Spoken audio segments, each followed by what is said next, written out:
की महिमा क्या है। श्री व्यास जी महाराज लिखते हैं, सच्चिदानंद रूपाय विश्वोत्पत्त्यादि हेतवे तापत्रय विनाशाय श्री कृष्णाय वयं नुमः। सतचित आनंद, ईश्वर कैसे हैं, ईश्वर को क्या कहा गया है, भगवान कैसे हैं, बोले सतचित आनंद। भगवान को सच्चिदानंद कहा गया, सतघन चितघन आनंद घन। ईश्वर को 3 नामों से पुकारा जाता है मैया जी। क्या नाम है, बोले सत, चित और आनंद।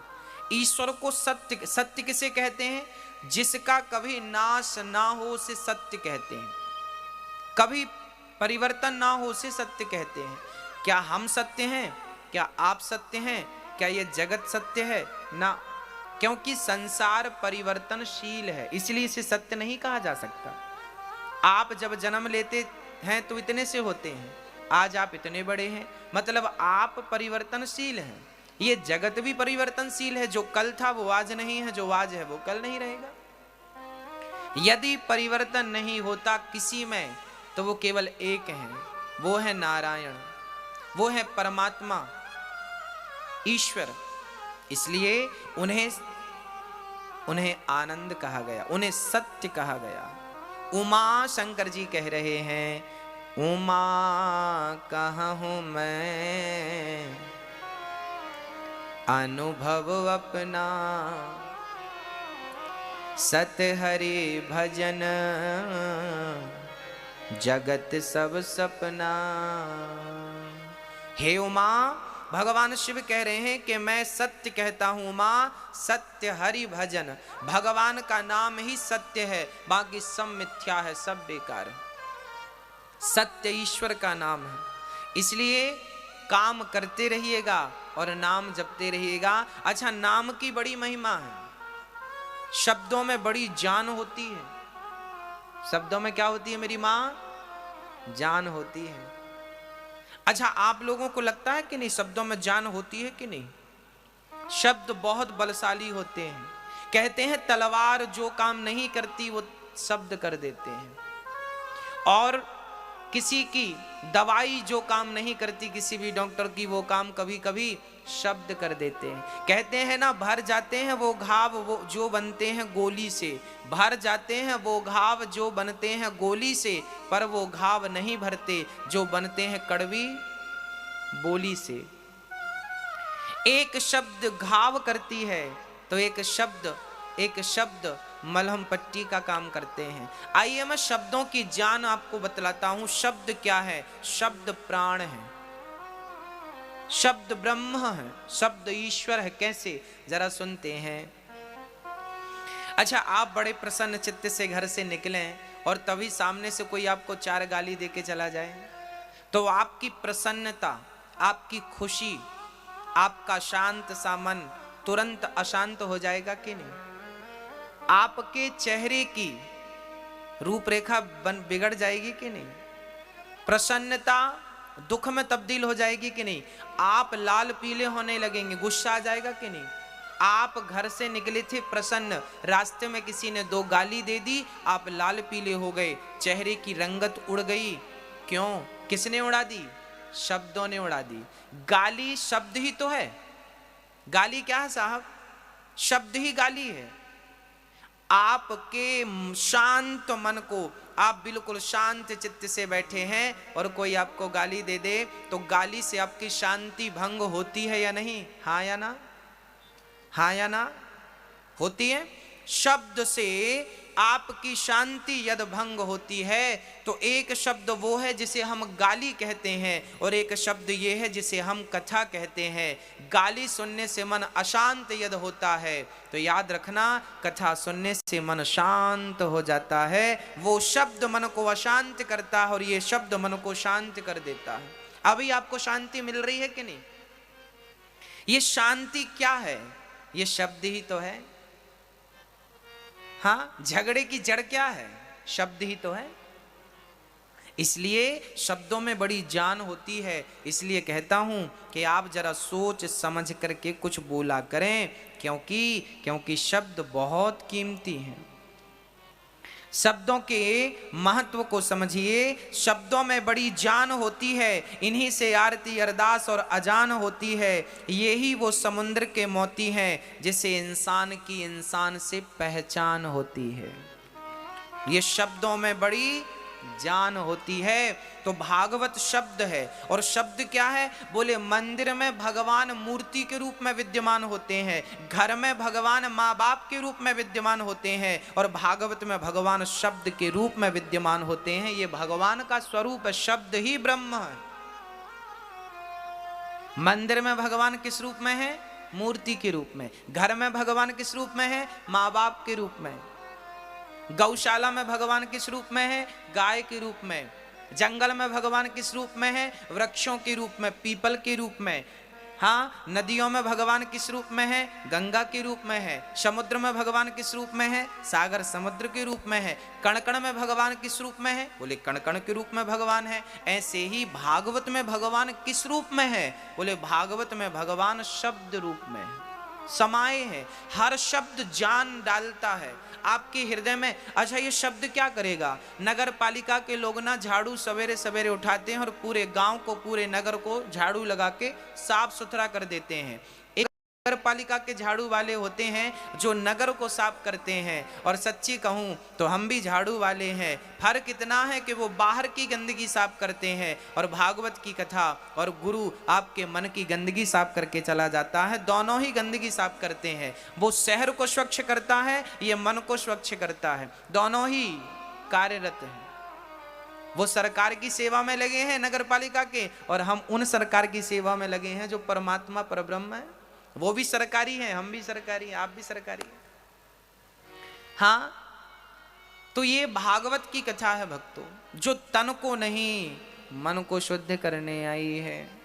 तो सच्चिदानंद रूपाय, सतचित आनंद, ईश्वर सत्य है। अच्छा, भगवान रहते कहाँ हैं? आप में से किसी को जानकारी है ईश्वर कहाँ रहते हैं? बताइए मैया जी। ओ मैया, कहाँ रहते हैं भगवान? भगवान कहाँ रहते हैं? लोग कहते हैं भगवान मंदिर में रहते हैं, भगवान कण कण में रहते हैं, कोई कहता भगवान वहाँ है, तीर्थों में है ना। भगवान को कभी भी तीर्थों में ना ढूंढें, भगवान को कभी भी मंदिर में ना ढूंढें, भगवान को कभी भी मूर्ति में ना ढूंढें। यदि ढूंढना है भगवान को तो केवल अपने हृदय के विश्वास में ढूंढ लें। विश्वास है तो ईश्वर है, और विश्वास नहीं है तो ईश्वर विश्वास का ही संकल्प है। अर्थात विश्वास है तो ईश्वर है, विश्वास ही ईश्वर है और ईश्वर ही विश्वास है। मंत्र जाप मम दृढ़ विश्वासा। इसलिए प्रार्थना मैं आपसे भी से करूंगा कि भगवान की भक्ति की पहली प्रथम सीढ़ी जो है वो विश्वास है। इसलिए भगवान के चरणों में विश्वास बनाए रखिएगा, और विश्वास नहीं, दृढ़ विश्वास। भक्ति की पहली सीढ़ी विश्वास। भगवान कहाँ रहते हैं? लोग कहते हैं भगवान यहाँ है। कहाँ भगवान? लोग ना, किसी से आप पूछना भगवान कहाँ, वो यह कहेगा यहाँ। उससे कहना कि यदि यहाँ है तो चलो एक्सरा करा लेते हैं, है तो निकलेंगे दिखेंगे ना। सत्य बराबर तप नहीं, झूठ बराबर पाप,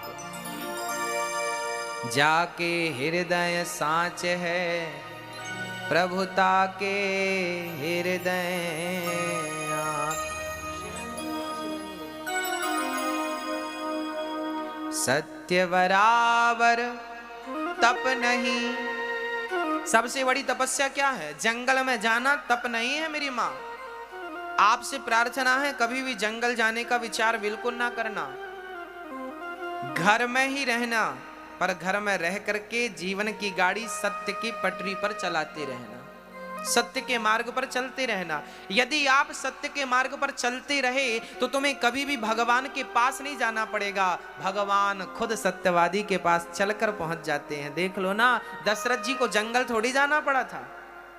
दशरथ जी के घर में राम प्रकट हो गए कि नहीं बेटे बनकर। जटायु को राम के पास थोड़ी जाना पड़ा था, राम खुद जटायु के पास आए। केवट को राम के पास नहीं जाना पड़ा, राम खुद केवट के पास आए। क्या बताएं मेरी माँ, सत्य में बड़ी शक्ति होती है। वैसे झूठ तो रावण भी नहीं बोलता था, इसलिए तो रावण को भी राम के पास नहीं आना पड़ा, राम खुद लंका पहुंच गए।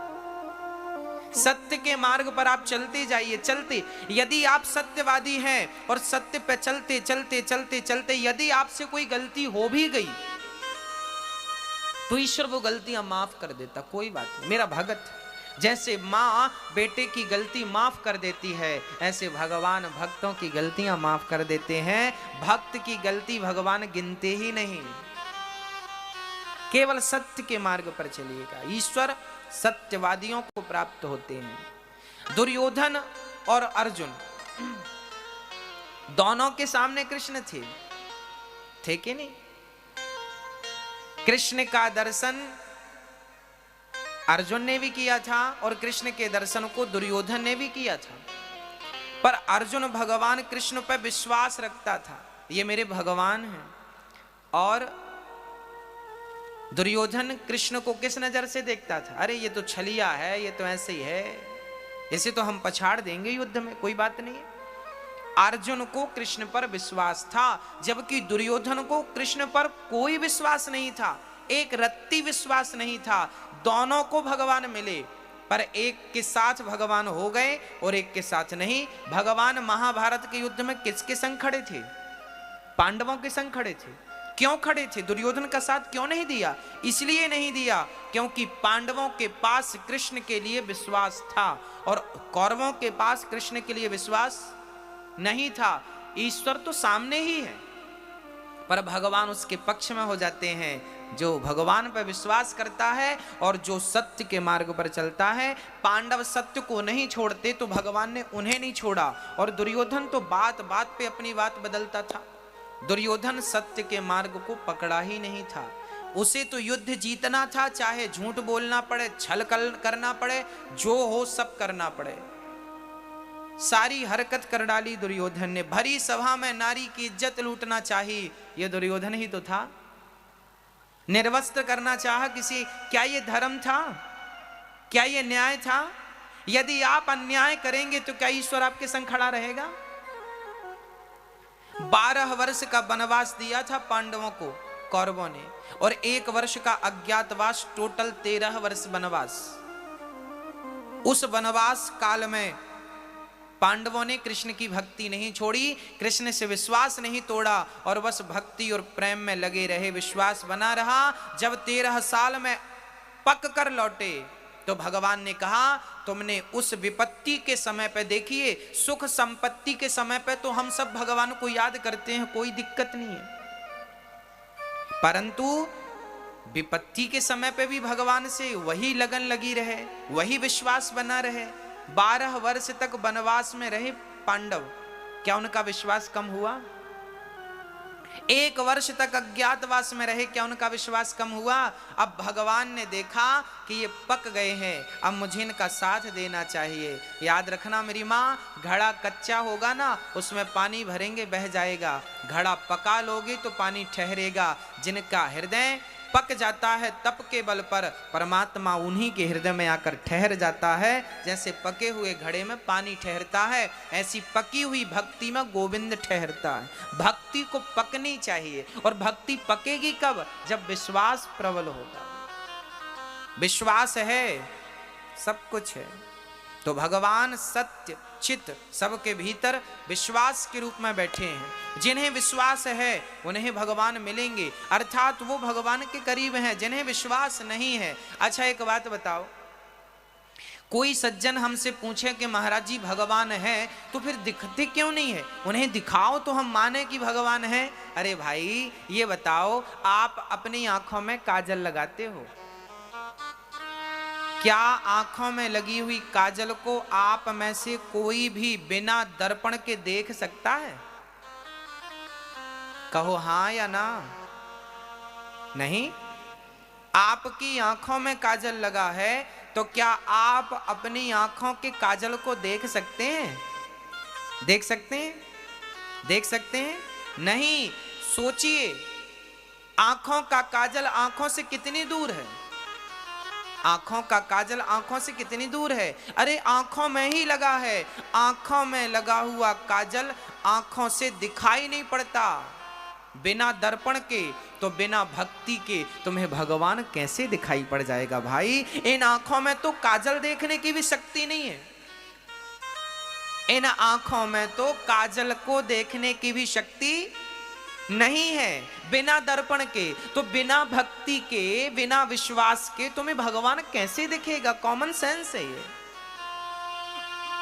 कैसे नजर आएगा? इसलिए ईश्वर को देखना हो तो पहली शर्त है विश्वास।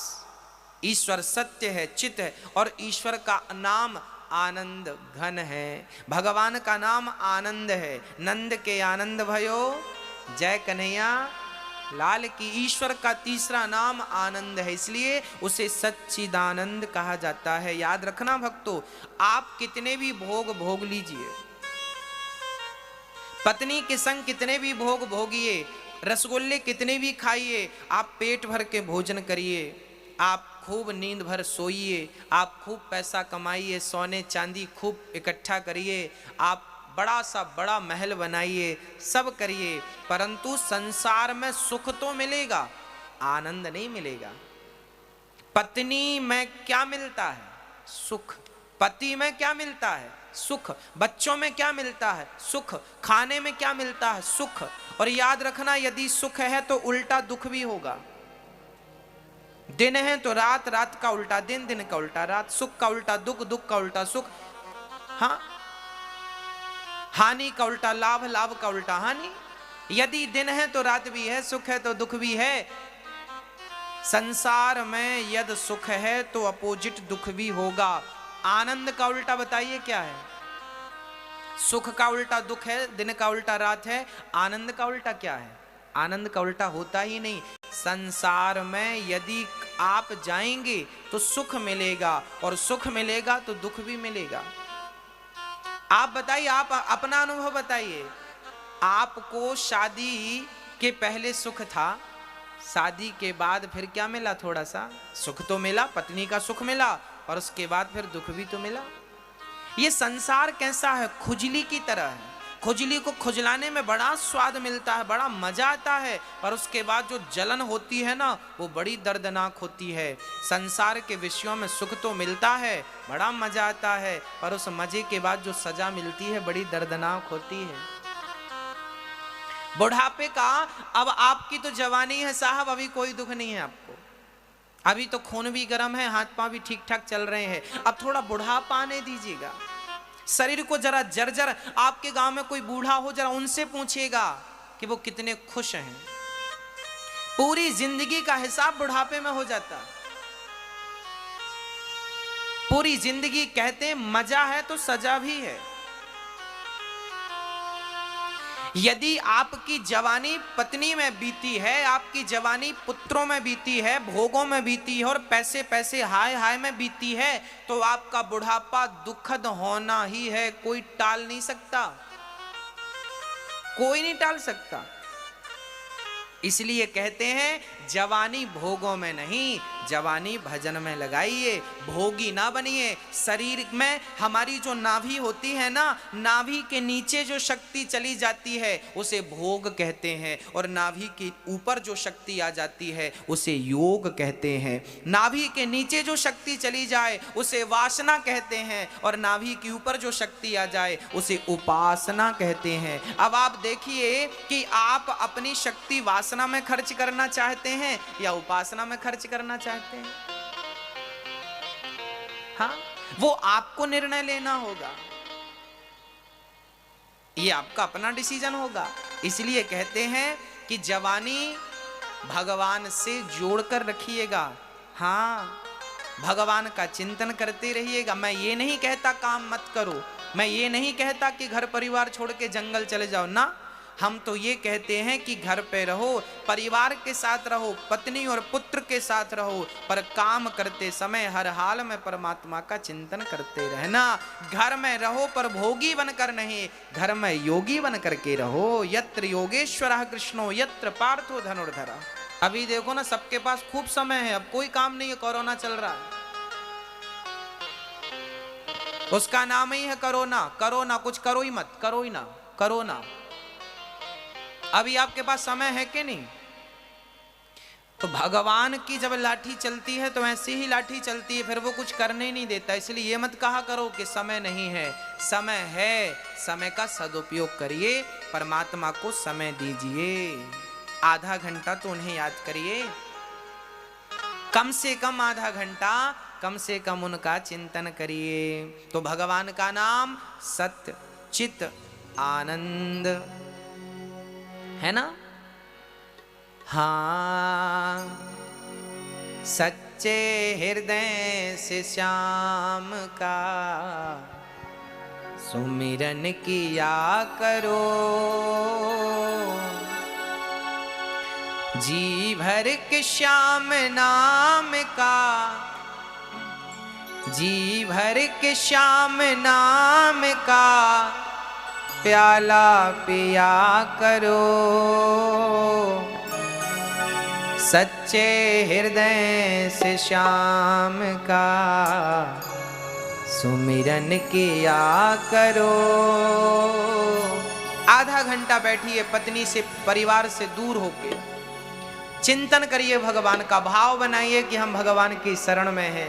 भाव बनाइए कि हम भगवान के दर्शन कर रहे हैं। भाव बनाइए कि हम वृंदावन में हैं, हम अयोध्या में हैं, हम सरयू स्नान कर रहे हैं। भाव बनाइए कि हम रामलला का दर्शन कर रहे हैं। भाव तन से कहीं रहिए, फर्क नहीं पड़ता कि आप तन से कहाँ हैं, मन से कहाँ हैं। इसलिए करना क्या है, सच्चे हृदय से श्याम का सुमिरन किया करो। दोनों हाथ उठा के भाव के साथ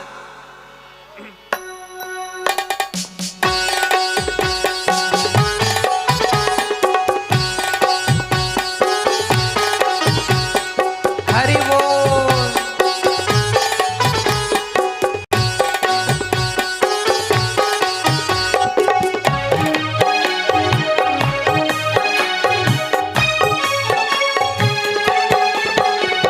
सच्चे हृदय से श्याम का सुमिरन किया करो। सच्चे हृदय से श्याम का सुमिरन किया करो। सच्चे हृदय से श्याम का सुमिरन किया करो। सच्चे हृदय से श्याम का सुमिरन किया करो।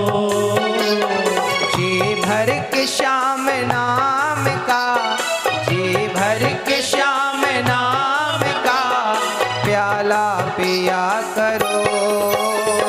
सच्चे हृदय से श्याम का सुमिरन किया करो। दोनों हाथ उठाइए भाव से।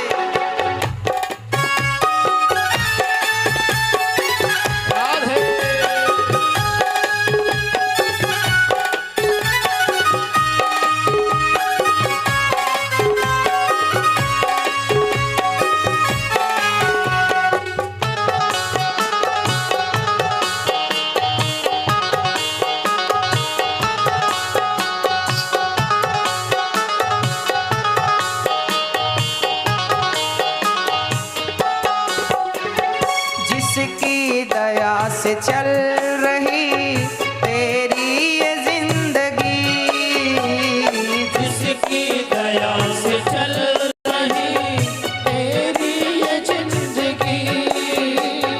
करता नहीं क्यों बावरे उसकी तू बंदगी। करता नहीं तू बावरे उसकी तो बंदगी। अच्छा एक बात बताइए, ये हमारी जिंदगी किसकी कृपा से चल रही है? उसकी कृपा से। यदि उसकी कृपा से चल रही है तो क्या उसे समय देना हमारा धर्म नहीं है? क्या हमारा परम कर्तव्य नहीं है कि हम उसके लिए थोड़ा सा वक्त निकालें? ज्यादा कहाँ कह रहे हैं हम, थोड़ा सा ही सही वक्त निकालिए। हाँ, आप अपने बच्चों के लिए समय निकालते हैं तो बच्चे खुश होते हैं, पत्नी के लिए समय निकालते हैं तो पत्नी खुश होती है, माँ बाप के लिए समय निकालते हैं तो माँ बाप खुश होते हैं, व्यापार के लिए समय निकालते हैं तो व्यापार चलता है, भगवान के लिए समय निकालेंगे तो भगवान भी खुश होंगे ना। जिसकी दया से चल रही तेरी ये जिंदगी, जिसकी दया से चल रही तेरी ये जिंदगी, करता नहीं क्यों बावरे उसकी तू बंदगी, करता नहीं तो बाबरे उसकी बंदगी, ओ करता नहीं क्यों बावरे उसकी तू बंदगी। थोड़ा सा वक्त शाम को अर्पण किया करो, थोड़ा सा वक्त शाम को अर्पण किया करो, थोड़ा सा वक्त शाम को अर्पण किया करो, थोड़ा सा वक्त शाम को अर्पण किया करो। जी भर के श्याम नाम का, जी भर के श्याम नाम का प्याला पिया करो, सच्चे हृदय से श्याम का सुमिरन किया करो, सच्चे हृदय से श्याम का सुमिरन किया करो।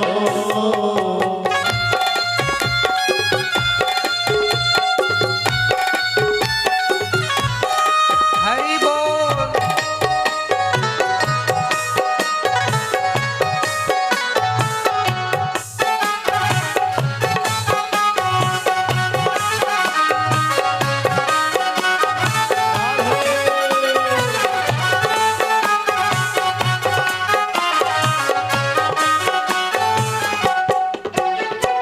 जिसको भरोसा श्याम पर उसको फिकर नहीं, जिसको भरोसा श्याम पर उसको फिकर नहीं।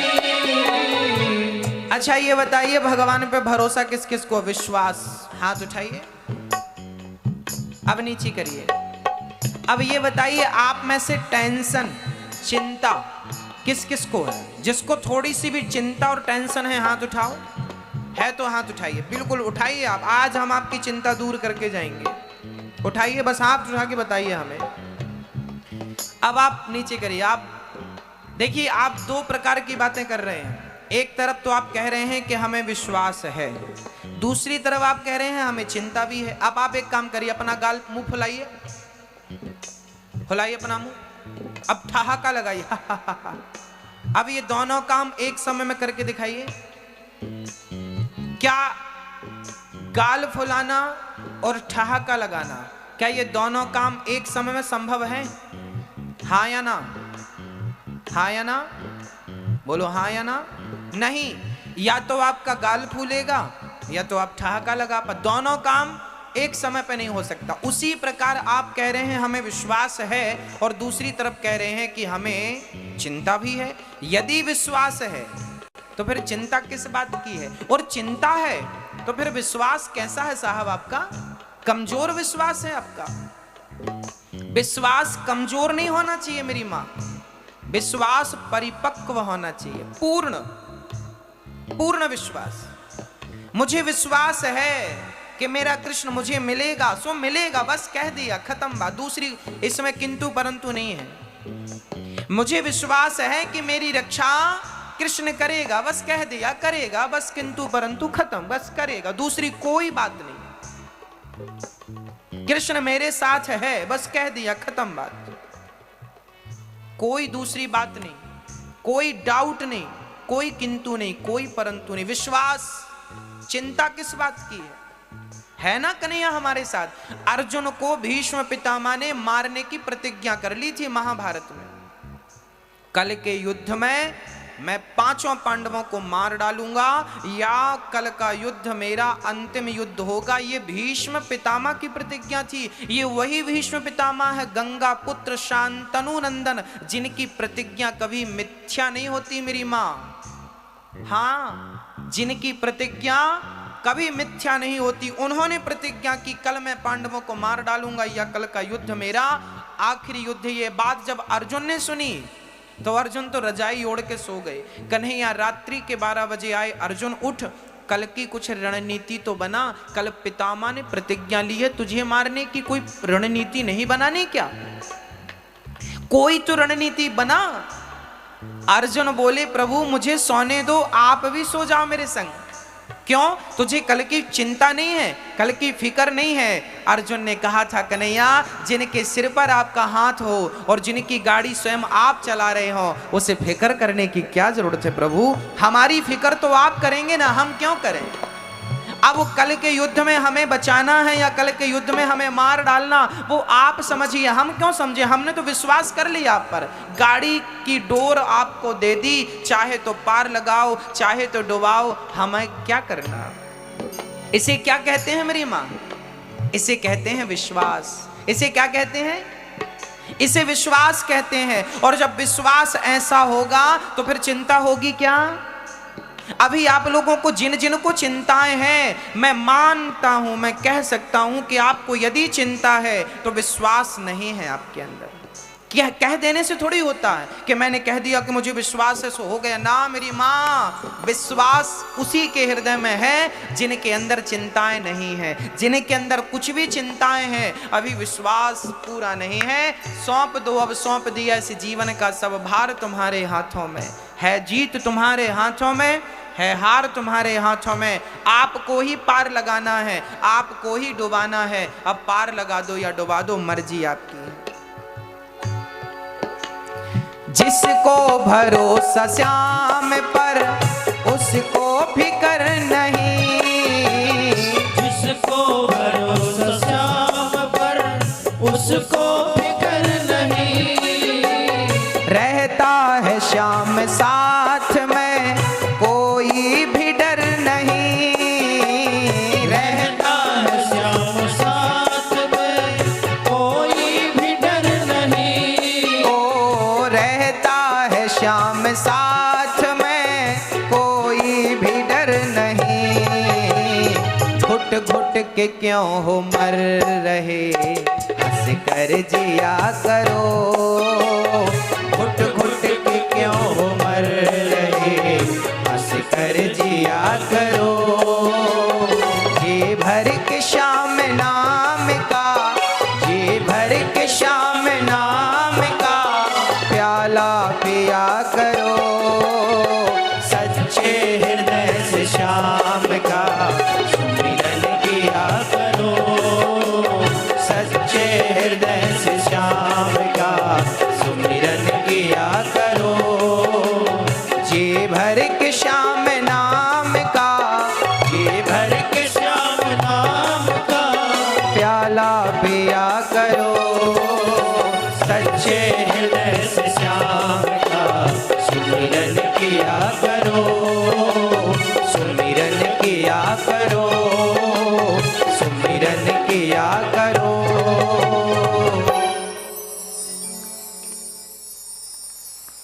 सच्चे हृदय से श्याम का सुमिरन किया करो। जी भर के श्याम नाम का प्याला पिया करो। राम नाम का प्याला पीते जाओ, पीते जाओ, जब तक मन मंदिर में गोविंद का दर्शन ना होने लग जाए तब तक पियो। आएंगे भगवान, धैर्य रखिएगा। तो भक्तों, भगवान सच्चित आनंद है। अच्छा, भगवान करते क्या है मेरी माँ? बोले विश्वोत्पत्त्यादि है तवे। भगवान विश्व की उत्पत्ति करते हैं, पालन करते हैं और संहार करते हैं। अच्छा बताइए, भगवान का हेड ऑफिस कहां है? कहां मिलेंगे भगवान? बताइए, ईश्वर का हेड ऑफिस कहां है? कहां? भगवान का हेड ऑफिस कहां है आज मैं बताऊंगा, और वहां भगवान मिलते हैं। आप में से जितने यहां बैठे हैं सबको भगवान मिले हैं, उसी जगह मिले हैं जिस जगह मैं आपको आज बतलाऊंगा। भगवान का हेड ऑफिस कहां है? बोले भगवान मंदिर में मिले ना मिले, तीर्थों में मिले ना मिले, इसकी कोई गारंटी नहीं, पर भगवान माँ के पेट में, माँ के उदर में, माँ के गर्भ में जरूर मिलते हैं, क्योंकि परमात्मा का हेड ऑफिस है माँ का पेट। क्या? भगवान का माँ का पेट। अब आप कहेंगे महाराज जी माँ के पेट में भगवान, हाँ मिलते हैं। अच्छा ये बताओ, जब आप अपनी माँ के पेट में थे तो क्या आपकी माँ और आपके पिताजी आपकी आंख लगाने गए थे? आंख सही जगह पे लगी ना आपकी, कान भी सही जगह पे लगे हैं, हाथ पांव भी आपकी सही जगह बिल्कुल फिट हैं, तो आपकी मम्मी ने सेट किया था कि पापा ने? माँ बाप की जो क्रिया है वो उन्होंने कर ली, आगे का काम ईश्वर का होता है। माँ गर्भवती हो गई, उसके बाद अब परमात्मा का काम शुरू हुआ। सही जगह पर आंख, सही जगह पर कान, सही जगह पर मुंह। 9 महीने बैठा भगवान क्या करता है? अरे तुम्हें ही तो बनाता है। ये पूरी दुनिया में तुम्हें जो भी दिख रहा है, जितने भी मनुष्य दिख रहे हैं आपको, इन सभी मनुष्यों को परमात्मा ने कहां बैठकर बनाया ये बताओ? मां के पेट में बैठ के बनाया। चाहे वो चींटी माँ हो, चींटी मादा, चींटी की माँ हो, चींटी भी अंडा रखती है तो वो अंडे की आकृति कहां बनती? अंडे में जान कहां डाली जाती है? मां के पेट में। हथिनी गर्भवती होती है तो हथिनी का बच्चा भी उसके पेट पे।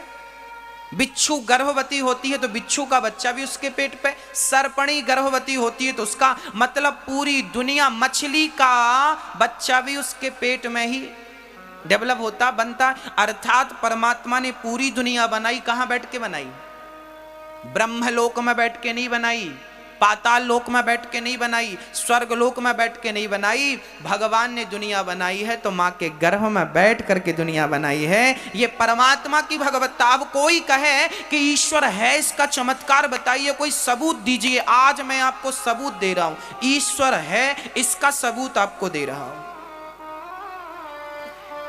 जब तक आप मां के पेट में होते हैं ना, आप पानी में रहते हैं। कहते हैं मां के गर्भ में एक झिल्ली होती है जिसमें बच्चा होता है, उसमें पानी भरा होता है साहब।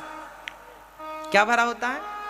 पानी। यदि पानी बाहर आ जाए ना तो बच्चे के मरने की संभावना बढ़ जाती है। डॉक्टर कहते हैं पानी खत्म हो गया, पानी बाहर आ गया। अब सोचिए कि मां के पेट में भगवान पानी में रहता है, मां के गर्भ में बच्चा पानी में, और वही बच्चा जब पैदा होता है उसके बाद आप पानी में डाल दो तो मर जाएगा। जब तक वो भगवान के हैंडओवर होता है, जब तक भगवान के पास होता है तो वो पानी में डूबा रहता है, परमात्मा से मरने नहीं देता।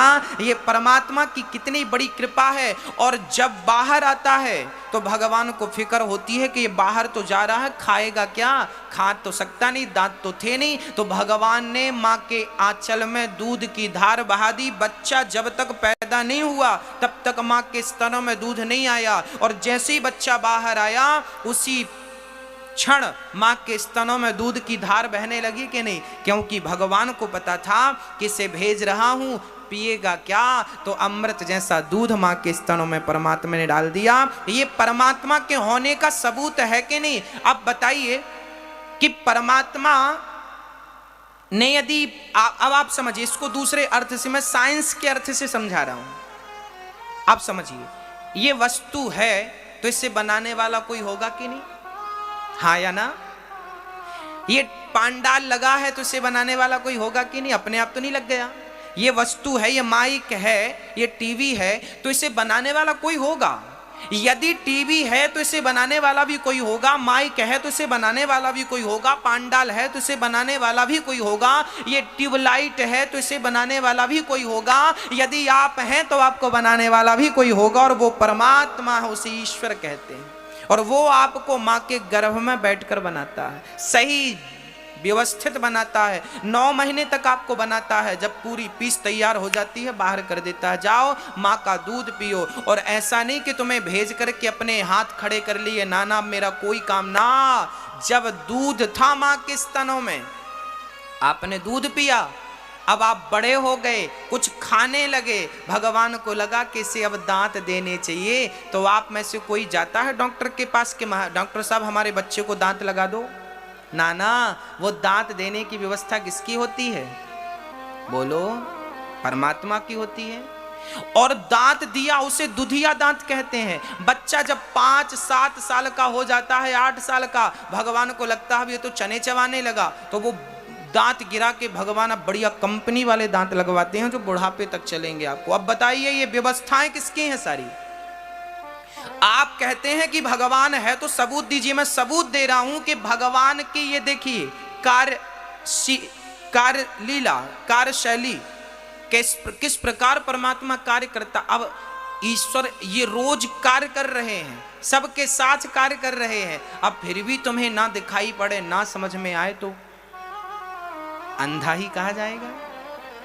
हाँ? ईश्वर श्रद्धा का सब्जेक्ट है। ईश्वर पर यदि कोई डाउट करता है, संदेह करता है, तो ईश्वर संदेह का सब्जेक्ट ही नहीं है। ईश्वर तो केवल श्रद्धा से समझा जा सकता है और श्रद्धा से ही समझाया जा सकता है। तो ईश्वर के होने का सबूत था।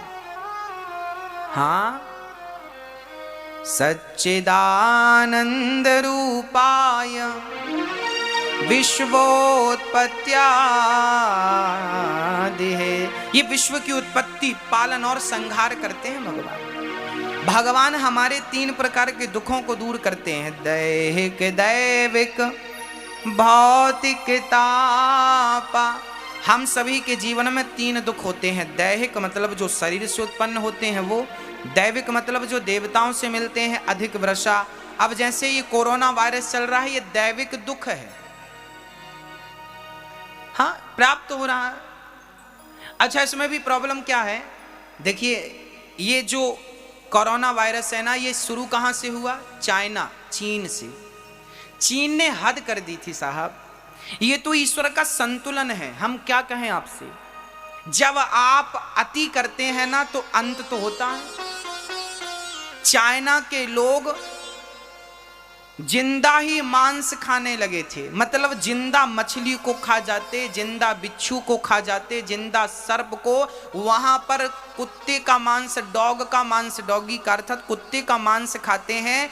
आप आश्चर्य करेंगे, कुत्ते को जिंदा उसके शरीर में गर्म पानी डालते हैं, पूरी चमड़ी उधेड़ लेते हैं, जिंदा रहता है वो, और उसका आधा अंग पका के खाते हैं जिंदा, प्राण निकलती नहीं है। जब आप इस प्रकार की शैतानियत करेंगे, गलत करेंगे, तो परमात्मा कोरोना नहीं भेजेगा। मारे वो अपनी लाठी नहीं चलाएगा। तुम अति करो, अंत भगवान के घर देर है। अब देखो ना, जब भगवान ने अपनी लाठी चलाई तो पूरी दुनिया के डॉक्टर लग गए, दवाई नहीं बना पाए। परमात्मा जब अपनी पे आएगा ना, तुम दवाई भी नहीं बना पाओगे। इसलिए कहता हूं, गलत ना करो, देर सवेर उसका फल मिलता जरूर है। हमारे भारत के लोग भी मुर्गा खाने वाले आजकल नहीं खा रहे हैं, सन्यासी हो गए। इन्हें भी अब ये सब दाल रोटी में आएंगे। हाथ मिलाना बंद हो गया, आजकल नमस्ते पे आ गए। हमारे भारत में नमस्ते की परंपरा रही है, नमस्कार की। सारी दुनिया देर सवेर भारत की परंपराओं को अपनाएगी, दाल रोटी पर आएगी। 56 प्रकार के भोग भारत में ही बनते हैं। तुम कितना भी कुछ खा लो, पलट के आना है, क्योंकि सनातन संस्कृति ही सबसे प्राचीन संस्कृति है। हम ही विश्व गुरु थे। यदि तुमने गुरुजनों की बात नहीं मानी तो कोरोना तो आएगा और ये तबाही मचाएगा। तुम जिंदा खाओगे तो वो तुम्हें मारेगा। हाँ, इसलिए मेरी प्रार्थना है कि अभी तो फिलहाल कहते हैं ना, गेहूं के साथ घुन पिसता है। तो चाइना के साथ भारत भी अब पिसने लगा।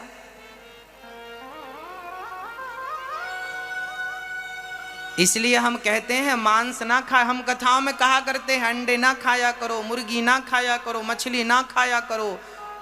मांस, किसी की जान लेना कहां तक सही है? सही है यार आपके हिसाब से? जान लेना सही है? यदि आप में शक्ति है तो आप किसी मरी हुई मछली को जिंदा करके दिखाओ। है शक्ति आप में से किसी की? हाँ या ना? आप में से किसी के अंदर ताकत है कि मरी हुई मुर्गी को आप जिंदा कर सकें? है ताकत? यदि मरे हुए को जिंदा नहीं कर सकते आप, तो जिंदा को मारने का अधिकार किसने दिया साहब आपको? और यदि आप ये करते हैं तो परमात्मा की लाठी तो चलेगी, देर सवेर चलेगी ना। इसलिए कहते हैं अति ना करना, अति का अंत। हाँ, अति कभी मत करना बंदे, है ना? अति कभी, अति कभी मत करना बंदे, इति तेरी हो जाएगी। बिन पंखों के पक्षी जैसी गति तेरी हो जाएगी। अति सुंदर थी सीता मैया, जिनके कारण हरण हुआ। अति अभिमानी था वो रावण, जिसके कारण मरण हुआ। अति अति ना करना बंदे, इति तेरी हो जाएगी। बिन पंखों के पक्षी जैसी गति तेरी हो जाएगी। अति ना करना बस। तो भगवान दैहिक दैविक भौतिक तापा, जो भगवान की शरण में हो से कोई भी दुख नहीं आता। यदि आप में से किसी को कोई भी प्रकार का दुख है तो हम तो आपसे प्रार्थना करेंगे कि आप भगवान की शरण में रहिए। और मैं आपसे एक छोटी सी निवेदन ये भी करूंगा कि आप सभी लोग ज्यादा से ज्यादा हल्दी खाएं। क्या खाएं? क्या खाएं? जोर से बोलें। कोरोना वायरस जो है ना, इससे हमें लड़ना है, अर्थात इसे पराजित करना है, क्योंकि ये हमारे भी देश में आ चुका है। तो हम इससे कैसे लड़ें? अब मैं आपको कुछ उपाय बताता हूं कोरोना से लड़ने के। आप सभी बच्चे हों या बूढ़े हों, सभी 1 चम्मच हल्दी खाएं। हल्दी सबसे बड़ी एंटीबायोटिक होती है, रोग प्रतिरोधक क्षमता सबसे ज्यादा किसी में है। हमारे भारत में सबसे बढ़िया चीज हम लोग हल्दी को मानते हैं। हल्दी 1 चम्मच सवेरे खा लो, 1 चम्मच शाम को गुनगुना पानी के साथ। चाहे बच्चों को थोड़ा आधा चम्मच दो। हल्दी कोई नुकसान नहीं करती, आप ये मत सोचना। आप लोग प्रश्न बड़ा करते, महाराज जी पानी ठंडा पिए हल्दी के साथ के गरम, कैसा भी पी लो। सवेरे हल्दी खाए महाराज जी, शाम को आधी रात को खाओ, कोई प्रॉब्लम नहीं। बस हल्दी आपके पेट में जानी चाहिए। 1 चम्मच सवेरे खाना, 1 चम्मच शाम को खाना, और ये तो परमानेंट खाओ हल्दी, कोई प्रॉब्लम नहीं। और कपूर अपने पास रखो, कर्पूर। कर्पूर हम लोग आरती करते थे ना भगवान की। अच्छा, हमारे भारत में क्या क्या परंपराएं थी? हमारे यहाँ शाम होते ही घर पे दिया जलाया जाता था। दिया बत्ती कहते थे, बत्ती कर लो, अर्थात दीपक जला दो। हम लोग दिया जलाते थे देसी घी का, क्योंकि पहले के जमाने में तेल का कोई दिया नहीं जलाता था, क्योंकि सबके घर गाय होती थी, खूब घी दूध की नदियां बहती थी। आजकल आपके कोल्ही में गाय का दूध भी नहीं मिलता, पालते नहीं आप लोग, सब कुत्ते पाल रहे हैं।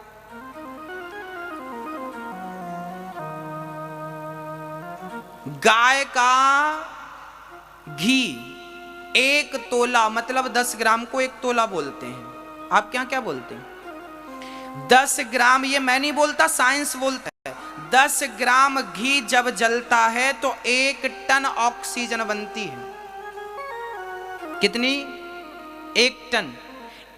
विज्ञान को अभी पता चला, गाय को हम मां क्यों कहते हैं? क्योंकि गाय का ही घी ऐसा है कि गाय का 1 तोला मतलब 10 ग्राम घी जलाओगे तो 1 टन ऑक्सीजन बनेगी। हमारे भारत में शाम को दिया जलाने की परंपरा रही है, वो भी घी का, ताकि ऑक्सीजन पर्याप्त होगा तो प्रदूषण नहीं होगा। आज इतना प्रदूषण हो रहा, हमारे भारत में यज्ञ करने की परंपरा रही है, क्योंकि जहां यज्ञ होता है वहां प्रदूषण नहीं होते, वहां नाना प्रकार के वायरस मर जाते हैं। हमारे भारत में कपूर की आरती करने का विधान है। कर्पूर गौरम करुणावतारम संसार सारम भुजगेंद्र हारम हम लोग करते हैं। हमारे यहाँ कपूर जलाने का, साइंस को अभी पता चला कि कपूर जलाने से कोरोना जैसे बैक्टीरिया नहीं आएंगे, इसलिए कपूर अपने पास रखिए। हल्दी ज्यादा खाइए, पानी गर्म पीजिए, ठंडा पानी ना पीजिए, ज्यादा से ज्यादा गर्म पानी पीजिए, और ज्यादा से ज्यादा हाथ को साफ रखिए। साबुन से, मिट्टी से, राख से बढ़िया से हाथ धुलते रहिए, सैनिटाइजर लगाते रहिए, बढ़िया हाथ स्वच्छ रखिए। हाथ साफ रहेंगे, हाथ किसी से मिलाना नहीं है। राम राम करना भैया जी, राम राम, राधे राधे। भारत की प्राचीन परंपरा पे आओ। आजकल तो अमेरिका के राष्ट्रपति ट्रंप भी राम राम करने लगे हैं, नमस्ते नमस्ते। जाओगे कहां? आओगे भारत की परंपरा को अपनाने, इसलिए राम राम करो, नमस्ते करो, जय श्री कृष्णा करो, हाथ ना मिलाओ, हाथ ज्यादा से ज्यादा धो लो, और चेहरे को मास्क से ढको, अर्थात आपके अंदर जो ऑक्सीजन जाए वो शुद्ध ऑक्सीजन जाए, छन के जाए। इसके लिए मुंह पर कपड़ा होना चाहिए। आपको जब छींक आए तो आप अपनी कोहनी लगा के छींकें, हाथ पे ना छींकें। ऐसे हाथ पे छींकेंगे तो आपके बैक्टीरिया हाथ पे आ जाएंगे, हाथ पे जल्दी से मरते नहीं हैं, इसलिए यहाँ पे बार बार कोहनी लगा के ही आप छींकिए, और लोगों से थोड़ा दूरी बना के रखिए, कम से कम, अभी जब तक ये बीमारी है। भगवान करें कि आप और हम भारतवासी, पूरी दुनिया सुखी हो और इस बैक्टीरिया, इस वायरस से जीत प्राप्त करे, हमारी तो यही शुभकामनाएं हैं। भगवान कहते हैं कि तापत्रय विनाशाय श्री कृष्णाय वयम नुमः। दैहिक दैविक भौतिक तापा, राम राज्य काहू नहीं व्यापा। 3 प्रकार के दुख होते हैं, उन दुखों से बचने के लिए भगवान की शरण में जाना चाहिए। श्री सुखदेव भगवान का जन्म हुआ, जन्म लेते ही वो सन्यासी हो गए, ऐसे सुखदेव जी को हम प्रणाम करते हैं।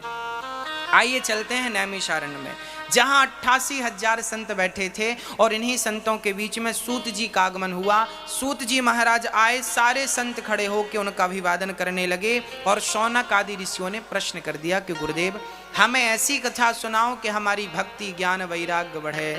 भक्ति ज्ञान विराग आपको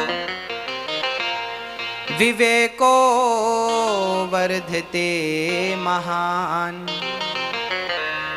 माया मोह निरासश्च वैष्णवे। मुझे पता कैसे चलेगा? मेरे प्रशंसक कम बताएंगे, मेरे आलोचक ज्यादा बताएंगे, इसलिए मुझे प्रशंसकों से दूर रहना है, और जो मेरी कमियां मुझे गिनाते रहे, इनकी आप शरण में रहो। वाह, आप बहुत अच्छे हैं, बहुत हितैषी हैं, हाँ अच्छे। इसलिए हनुमान जी को लगा कि मैं लंका से गया, राम जी तारीफ के पुल बांध रहे हैं, हनुमान तो ऐसा, हनुमान तो ऐसा, हनुमान तो ऐसा, कोई नहीं कर सका। अब हनुमान जी बोले सरकार इतनी प्रशंसा ना करें, मेरा अहंकार बढ़ जाएगा।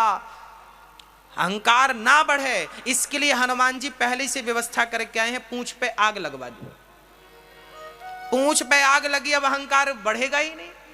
हनुमान जी ने कहा, राम जी ने कहा हनुमान जी आपने लंका पे आग लगाई। हनुमान जी ने कहा सरकार मेरी ताकत नहीं है, मैं तो समुद्र को लांघ के जा भी नहीं सका, वो तो मुझे हेलीकॉप्टर मिल गया तो बैठ के चला गया। राम जी बोले आपको कहां हेलीकॉप्टर मिल गया?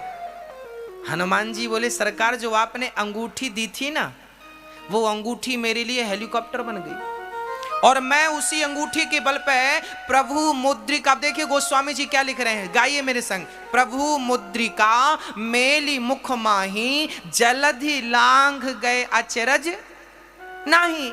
हनुमान जी कहते हैं कि मैंने मुद्रिका को मुख पे रखा, क्या हुआ? वो मुद्रिका, मैं मुद्रिका को लेकर नहीं गया, मुद्रिका मुझे लेकर चली गई लंका। राम नाम लिखा था उस मुद्रिका पर, और राम नाम के जहाज में बैठा और सीधे लंका चला गया। तो ये बल मेरा नहीं था, ये पराक्रम मेरा नहीं था, ये पराक्रम तो राम नाम का था, ये बल तो राम नाम का था। प्रभु मुद्रिका मेली मुख माही, जलद ही लांघ गए जिस नाम के बल पर। किसी ने हनुमान जी से कहा, हनुमान जी आपने इतने ज्ञानी होकर मुद्रिका को मुख पे रखा, क्या मुद्रिका को कोई मुख पे रखता है? हनुमान जी बोले, मुद्रिका तो मुख पे नहीं रखता, पर मुद्रिका में जो लिखा था उसे तो मुख पे ही रखा जाता है। क्या लिखा था? क्या लिखा था? बोल के बताइए, जोर से बोल के बताइए साहब। भैया जी, मुद्रिका में क्या लिखा था? राम, राम नाम लिखा हुआ था वो मुद्रिका। अब हनुमान जी से कहा, राम जी ने तो आप लंका पे आग क्यों लगाई, आपको किसने बोला था? हनुमान जी बोले, आपने तो बोला था। राम जी बोले, हमने कब बोला? हनुमान जी बोले, आपने डायरेक्ट नहीं बोला, इनडायरेक्ट बोला। जब मैं पेड़ पर चढ़ा था अशोक वृक्ष के नीचे, तो त्रिजटा ने अपना सपना सुनाया। त्रिजटा ने सुनाया कि सपने बानर लंका जारी, जातु धान सेना सब मारी। हनुमान जी से सीता से सपना सुना रही है त्रिजटा। ये त्रिजटा कौन है? विभीषण की बेटी।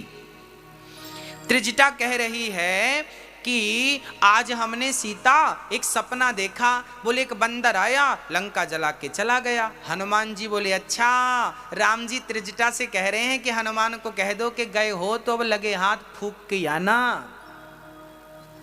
इसलिए हनुमान जी, अच्छा हनुमान जी बोले कि प्रभु मुझे तो यह भी नहीं पता कि लंका में लोग माचिस कहाँ रखते हैं।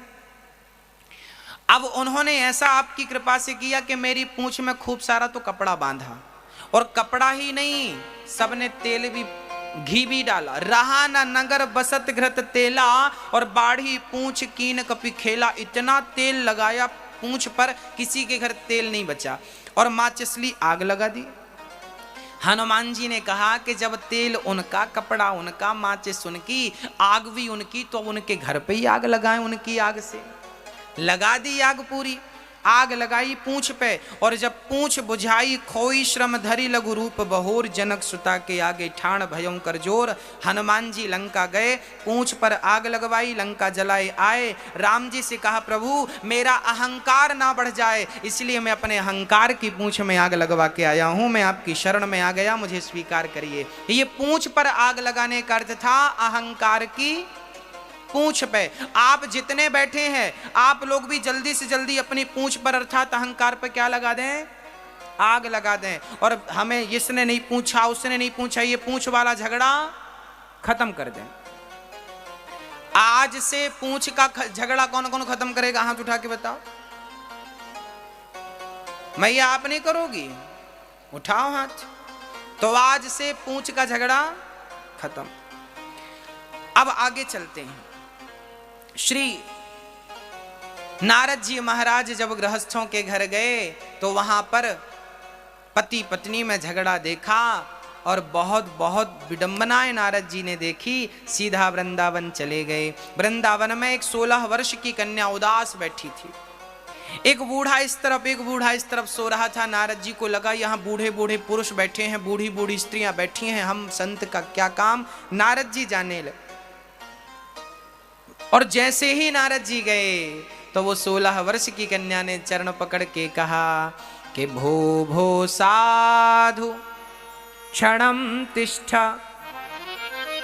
मच्चिंतामपि नाशय, दर्शनम तव लोकस्य सर्वथा घिहरम परम। नारद जी चरणों में, नारद जी के चरणों में वो कन्या गिर पड़ी, महाराज मेरा दुख दूर कर दो। नारद जी बोले, आप कौन हैं? तब उसने कहा, मेरा नाम भक्ति है।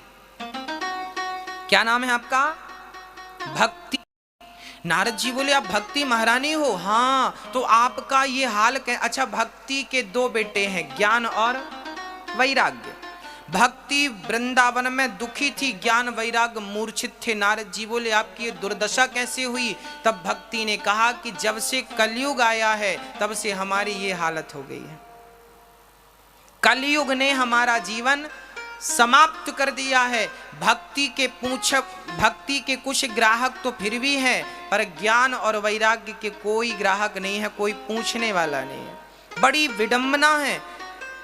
नारद जी के चरणों में भक्ति महारानी कहती है, महाराज मेरा दुख दूर करो, मैं आपकी शरण में हूं। नारद जी कहते हैं, देवी कुछ करता हूं। नारद जी ने वेद पुराण गीता सारा पढ़कर सुनाया, सब कुछ सुनाया, पर भक्ति का दुख दूर बिल्कुल नहीं हुआ। तब आकाशवाणी हुई, सत्कर्म करो। नारद जी सत्कर्म की खोज पर गए। बद्रीनाथ में 4 संत मिले, सनक, सनंदन, सनातन, सनत कुमार। इन चारों संतों ने कहा, नारद जी कथम ब्रह्मन दीन मुखा कुतश्चिंतातुरो भवान त्वरितम गम्यते कुत्र। आप बताइए हमें आपकी उदासी परेशानी का कारण क्या है। तब नारद जी बोले कि भक्ति जैसी नारी दुखी है आज कलयुग में, ज्ञान वैराग्य दुखी है, तो औरों की क्या हालत होगी। तब सनकादियों ने कहा, नारद जी श्रीमद् भागवत की कथा यदि भक्ति ज्ञान वैराग्य को सुनाई जाए तो इस कथा से उनका दुख निश्चित ही दूर होगा। नारद जी ने कहा, महाराज मैंने गीता वेद पुराण सब सुनाए, दुख दूर नहीं हुआ तो क्या भागवत से होगा। हाँ, दूध से ही घी बनता है, दूध से दही, दही से मंथन, मंथन करो दही का, मक्खन पकाओ घी, दूध से ही घी निकलता है। फिर भी जो शक्ति घी में है वो शक्ति दूध में नहीं है। घी से आप पूड़ी बना सकते हैं, क्या दूध से पूड़ी बनेगी। घी से दिया जला सकते हैं, क्या दूध से दिया जलेगा। ये तो सच है कि दूध से ही घी निकलता है, पर घी जितना पावरफुल है दूध इतना पावरफुल नहीं है। उसी प्रकार वेद पुराणों से ही भागवत का जन्म हुआ है। भागवत में जो शक्ति है मोक्ष देने की, वो शक्ति किसी के अंदर नहीं है, क्योंकि ये तो सारम सारम समुद्रतम, ये सार है। ये सबका क्या है, सार है। गन्ना इतना लंबा होता है, उसका सार एक गिलास में आ जाता है, उसका रस। उसी प्रकार 4 वेद आप कहां पढ़ने जाएंगे। 18 पुराण में सबसे आखिरी में लिखा गया है श्रीमद् भागवत पुराण। 4 वेद होते हैं, सामवेद, ऋग्वेद, यजुर्वेद, अथर्ववेद। इन चारों वेदों का सार भागवत है और 17 पुराण का सार ये 18वां पुराण भागवत। ये सुन लिया तो सब सुन लिया, तो ये सार है। अब नारद जी महाराज को बात अच्छी लगी और नारद जी ने कहा तो सुनाओ। तो बढ़िया बद्रीनाथ से संत चले, हरिद्वार की धरती पर बैठे, गंगा का तट था, बढ़िया सी बालू बिछी थी, 4 आसन लगाई सनक, सनंदन, सनातन, सनत कुमार के लिए। कथा प्रारंभ हो गई, कथा प्रारंभ हो गई। सदा सेव्या सदा सेव्या श्रीमद् भागवते कथा। अच्छा मैया जी ये बताओ, भागवत कितनी बार सुननी चाहिए जीवन में, कम से कम कितनी बार। 1 बार, 2 बार, 3, 4। भैया जी आप बताइए कितनी बार। बोले राम राम रटते रहो, कब तक। बोले जब तक घट में प्राण, कभी तो दीन दयाल के भनक पड़ेगी कान। राम राम रटते रहो, कब तक। बोले जब तक घट में प्राण, जब तक आप में जान है, प्राण है, तो राम राम रटो। कथा कब तक सुने, सदा सेव्या सदा सेव्या। कथाएं तब तक सुनो जब तक हृदय में परमात्मा प्रकट ना हो जाए। आंख बंद कर। अच्छा आप सभी लोग 5 सेकंड के लिए अपनी आंखें बंद करिए, करिए। अब बताइए, आंख बंद करते हैं तो क्या नजर आता है। आंख बंद करके देखो क्या नजर आया, क्या नजर आया, क्या नजर आया। अंधकार। करिए एक बार, आंख बंद करेंगे तो अंधकार नजर आएगा, हाँ या ना। सबके होता ना।